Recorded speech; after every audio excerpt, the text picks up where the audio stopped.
Isang malakas na hampas ng ulan ang sumalubong kay Shaira sa labas ng ospital.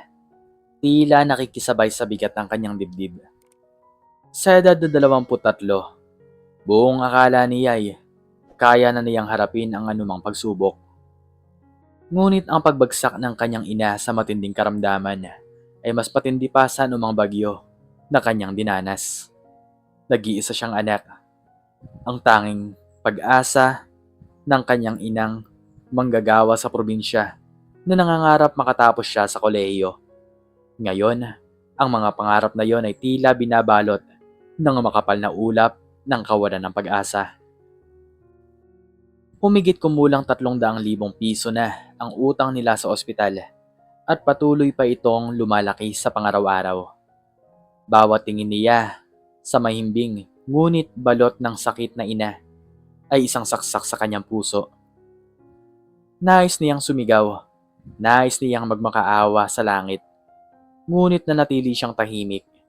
Ang mga luha ay patuloy sa pag-agos. Nahalo sa patak ng ulan, wala na siyang balak na tawagan ang kanyang mga kaibigan. Alam niyang kapos din ng mga ito.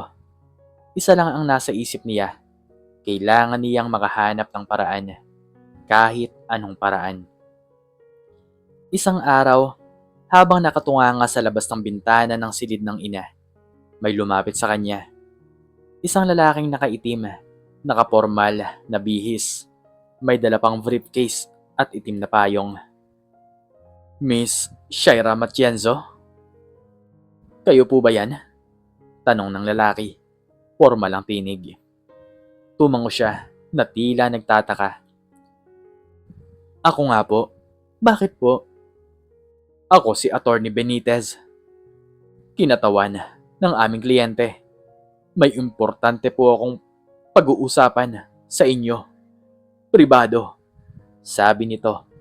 At iginiya siya sa isang bakanteng upuan sa waiting area. Napakunot ang noo ni Shaira. Wala siyang ideya kung anong pag-uusapan nilang dalawa. Wala naman siyang kaso ni utang sa bangko. Umupo siya na tila kinakabahan. Diretsahan po ang pag-uusapan natin na ito, Miss Matienzo. Simula ni Attorney Benitez, ibinaba ang briefcase at binuksan ito. Ang aking kliyente ay nagpapahanap ng isang asawa. Nahulog ang panga ni Shaira. Po? Asawa po? Tama, isang kasal sa loob ng 2 taon. Magiging legal kayong mag-asawa. Pagkatapos nito, malaya na kayong maghihiwalay. Hindi siya makapaniwala. Pero bakit? At bakit po ako? Simple lang. Mayroong kondisyon. Sama na ang aking kliyente. At kailangan niya magpakasal sa isang babaeng hindi mula sa mataas na lipunan. Isang babaeng simple, may busilak na puso, at hindi interesado sa kanyang kayamanan. Base sa aming paghahanap, kayo ang pinakamainam na kandidato. Medyo nakaramdam siya ng insulto. Para siyang pinipili sa isang serye ng mga alagang hayop. At, at ano po ang kapalit? Tanong niya, kahit nanginginig ang kanyang boses. Ngumiti si Atty. Benitez, ngunit hindi umabot sa mata. Ang inyong ina ay makakatanggap ng pinakamahusay na medical na atensyon, kasama ang lahat ng gastos. Ang lahat ng inyong utang ay babayaran, at pagkatapos ng 2 taon, makakatanggap kayo ng isang malaking halaga. Sapat na para simulan ang isang bagong buhay at mapanatili ang inyong ina. Nagulantang siya sa alok, parang sagot sa mga panalangin niya. Ngunit mayroong kapalit ang lahat. May kondisyon po, sabi ni Shaira. Nagpapalipat-lipat ang tingin sa abogado at sa hospital bill na nasa kanyang bulsa. Bawal ang pagmamahalan. Ito ay isang kontrata lamang. Bawal na bawal ma-inlove kayo sa isa't isa. Nanlamig ang buong katawan ni Shaira. Hindi naman siguro mahirap na gawin yon. Hindi niya kilala ang lalaking ito. Paano siya iibig sa isang taong hindi niya alam ang pangalan? Isa pa, kailangan niya itong gawin para sa kanyang ina. Sino po ang kliyente niyo? Tanong niya, malalim ang paghinga. Si Ethan. Si Ethan De Vera. Sagot ng abogado. Ang nag-iisang tagapagmana ng De Vera Group of Companies. Gwapong bilyonaryo. Ito ang lalaking nasa likod ng kanyang kagipitan, ng kanyang pag-asa. Dinala siya ni Attorney Benitez sa isang marangyang opisina kinabukasan. Doon niya nakita si Ethan De Vera.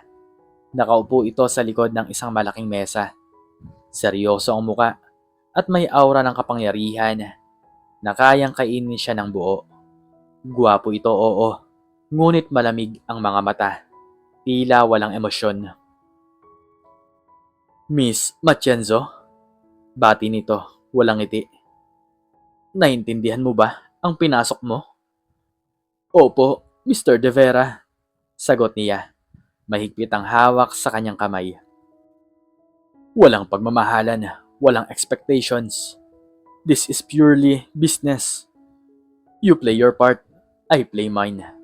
After 2 years, we go to our separate ways. Understood? Opo, ulit niya. Tila nagiging robot. Pinirmahan niya ang kontrata. Ang bawat letra ay tila nagsasabi ng kanyang kaplastikan. Ngunit alam niyang kailangan niya itong gawin para sa kanyang nanay. Ang kasal ay naganap ng mabilisan. Hindi bongga. Isang simpleng seremonya sa harap ng West at isang maliit na salo-salo sa piling ng ilang malalapit na kaibigan at kasosyo sa negosyo ni Ethan. Para sa media, ito ay isang fairy tale. Isang bilyonaryong nagpakasal sa isang simpleng probinsyana. Para sa kanya, ito ay isang pantasya na may matigas na kontrata. Pagkatapos ng kasal, dinala siya sa mansyon ni Ethan. Malaki, magarbo, at tila walang katapsan ang mga silid. Mas malaki pa ito sa buong barangay nila. Ngunit sa lahat ng kaluhuan, ang pakiramdam niya ay lalong lumiliit siya. Ang iyong silid ay sa dulong bahagi ng pasilyo, sabi ni Ethan. Malamig pa rin ang tinig. Ako naman ay dito sa kabila. May sarili kang mga katulong at driver. Kung may kailangan ka, sabihin mo lang sa kanila. Huwag kang mahihiya. Salamat po, sagot niya na tila awkward sa nangyayari. At Miss Matienzo, Shaira, tawag niya bago siya tuluyang makapasok sa sarili niyang silid. Humarap siya. Sa harap ng publiko, tayo ay mag-asawa. Magiging mapagmahal. Ngunit sa likod ng mga pintong ito, manatili tayong profesional. Ito ang pinag-usapan. Tumango siya, tila may tumusok sa kanyang puso. Alam niya, oo. Ngunit marinig ito nang mula sa kanya ay ibang usapan. Lumipas ang mga araw, naging linggo, naging buwan. Magkasama sila sa ilalim ng iisang bubong. Ngunit tila nakatira sila sa magkaibang planeta. Si Shaira ay abala sa pag-aalaga sa kanyang ina, na ngayon ay mas maayos na ang kalagayan dahil sa suporta ni Ethan. Siya na mismo ang personal na naghahanap ng mga pinakamahusay na medical na atensyon para sa ina ni Shaira. Si Ethan naman ay abala sa kanyang mga negosyo. Nagkikita lang sila kapag may okasyon, hapunan o sa mga pampublikong events, at sa tuwing nagkikita sila, nagpapanggap sila.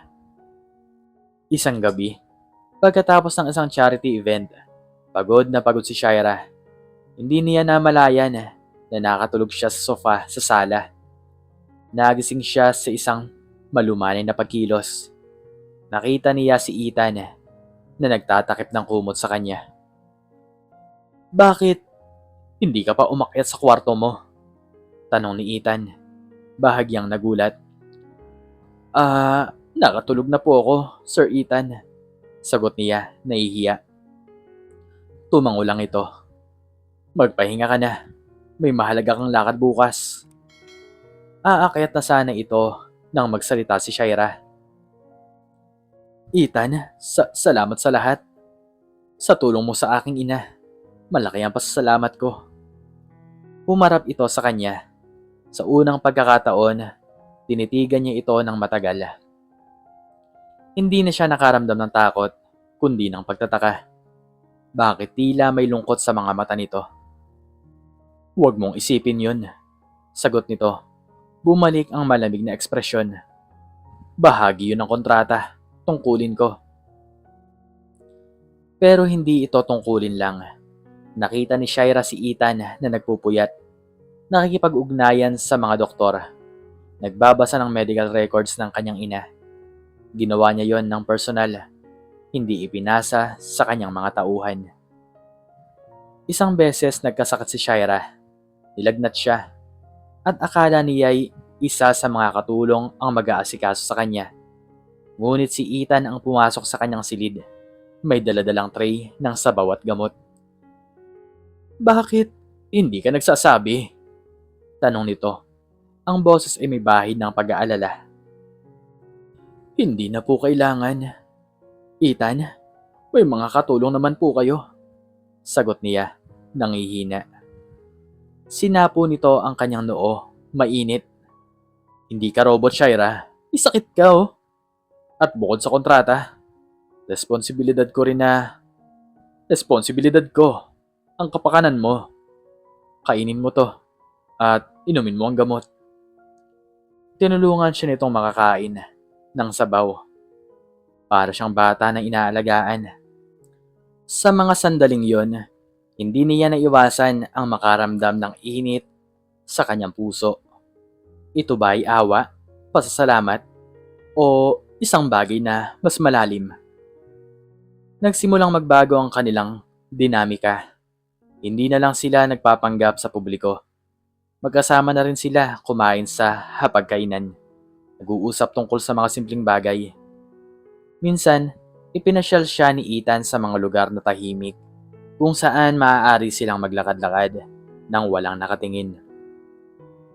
Bakit mo ako pinakasalan, Ethan? Tanong niya isang beses habang nakaupo sila sa isang parke. Kung gusto mo lang naman ang mana mo, bakit hindi ka na lang nagpakasal sa isang socialite na madaling kontrolin? Malalim itong huminga. Hindi ko na yon gustong pag-usapan. Ang mahalaga, narito tayo ngayon. Pero gusto kong malaman, may iba ba akong hindi alam? Tinitigan niya ito. Ang pamilya ko, mayroong matinding pressure. Gusto nila ako magpakasal sa isang babaeng mula sa isang magaling na pamilya para sa alliances.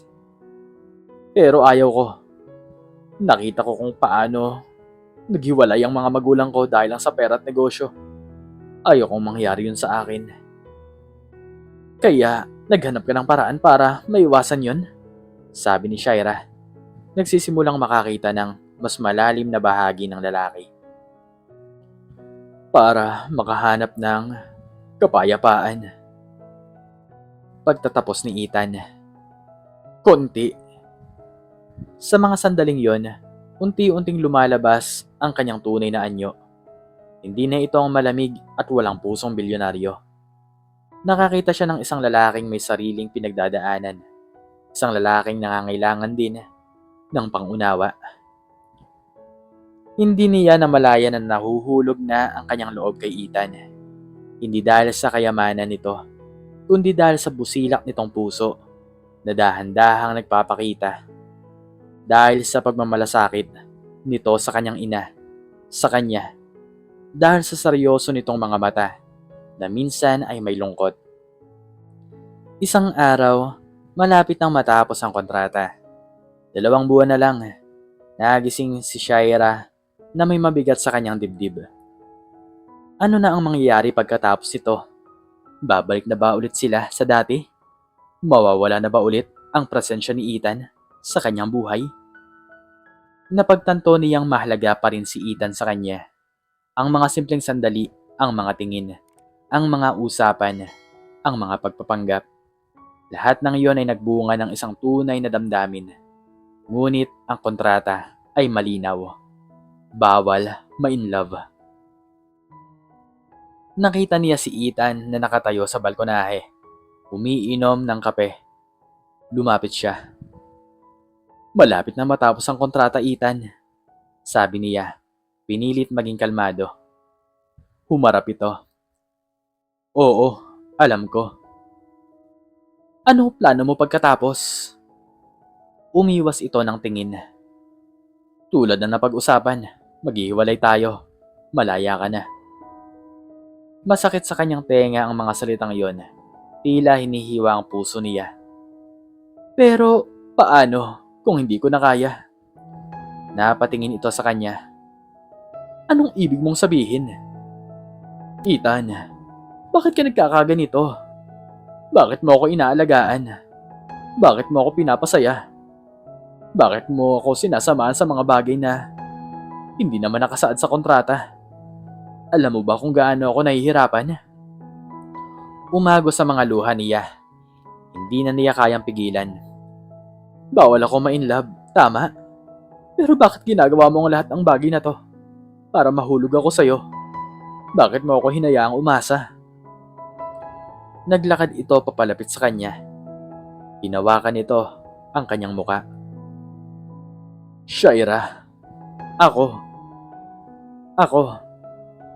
ang lumabag sa usapan nating dalawa. Nabigla siya sa pag-amin nito. Anong ibig mong sabihin? Ang kontrata, Shaira, ay hindi para pigilan kang mahalin ako. Ito ay para pigilan ang sarili ko. Pag-amin ni Ethan, ang mga mata ay puno ng emosyon. Matagal na kitang kilala, Shaira. Bago ka pa man lumapit sa ospital, nakita na kita. Nakita ko ang sipag mo, ang pagmamahal mo sa nanay mo, ang iyong pagpupunyagi sa buhay.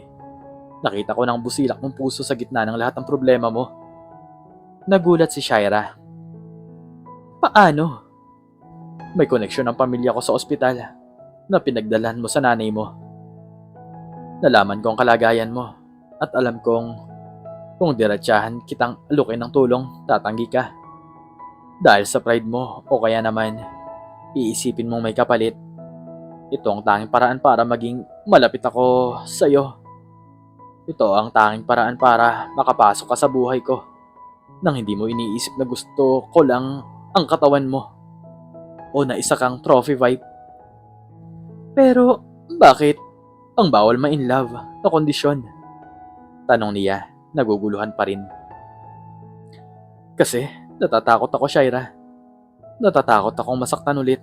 Natatakot akong mahalin ako dahil sa kayamanan ko. Kaya nilagay ko yon para maging malinaw na hanggang dun lang. Para ako ang maging kontrol. Pero sa bawat araw na nakikita kitang ngumiti, sa bawat araw na nakikita ko ang kabutihan ng puso mo, unti-unti kong nilalabag ang sarili kong rule. Nahulog ako sa'yo, Shaira. Minahal kita bago pa man tayo magpakasal. Ang kontratang yon ay para hindi lang makatulong sa'yo, kundi para bigyan ako ng pagkakataon na mahalin ka ng totoo nang hindi nakabatay sa aking kayamanan. Umagos ang mga luha ni Shaira, ngunit hindi ito luha ng kalungkutan. Luha ng pag-unawa, ng pagmamahal.